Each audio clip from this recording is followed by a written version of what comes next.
pinagtataguan ng kalaban. Henga teknik!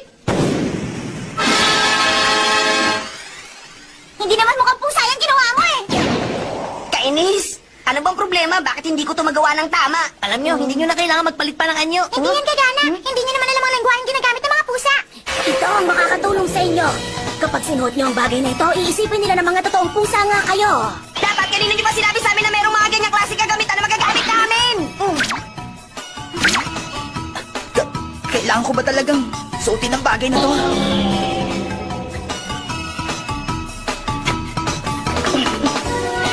Kilala ng mga kalaban kung sino kami. Kaya naman hanggang dito na lang namin kayo masasamahan. Wala pang pusa ang nakakakita sa totoong mukha ni Nekomata. Sa tingin niyo, makikita niyo kaya siya? Salamat dito sa gamit nyo. Hindi na kami mahihirapan makapasok ngayon sa loob.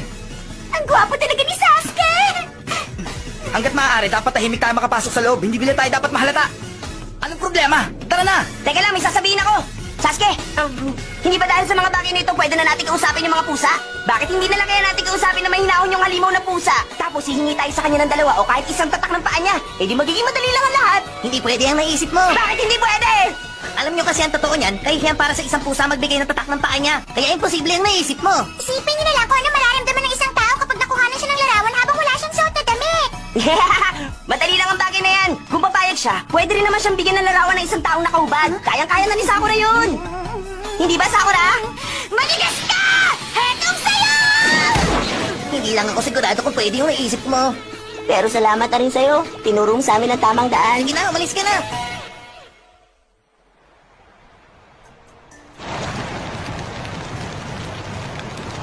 Sunod! Ngayon lang namin kayo nakita. Ang totoo, bago lang kami sa bayan na to. Tanggapin nyo to. Kung ganon, alam niyo rin pala kung paano bumati ang mga baguhan dito sa bayan na ito.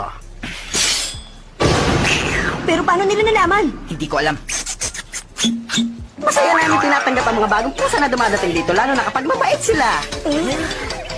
Anong problema? Gayahin niyo kung anong ginagawa namin. Gayahin na lang natin sila para hindi tayo mapahamak.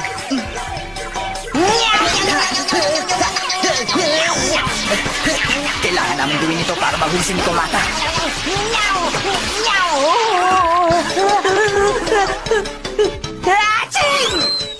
Ano ba naman ito? Ang sayo talaga nito. Isa siyang tao. Hindi ako pwede magkamali. Isa siyang tao. Ha? Ano ba pinagsasabi mo dyan? Gunggong ka talaga. Tara na. Teka, mukha kayo na hinalari yung dalawang yun.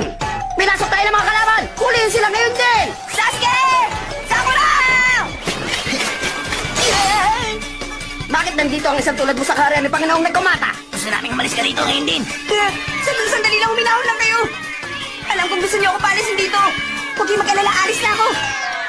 Mukhang kailangan ko na humanap sa iba paraan.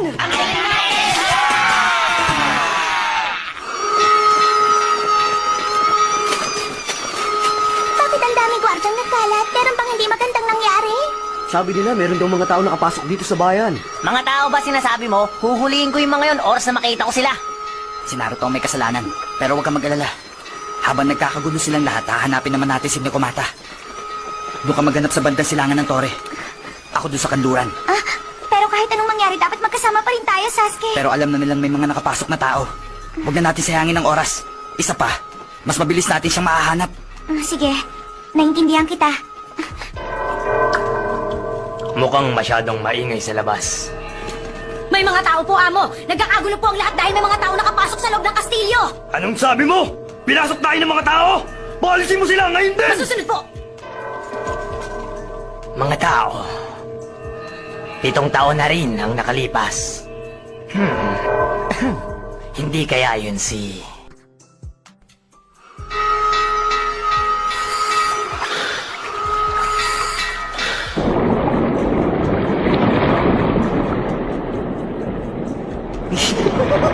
Kung hindi ako makakapasok sa pintuan sa harap, gagamitin ko na lang ang paghihisang ninja ko.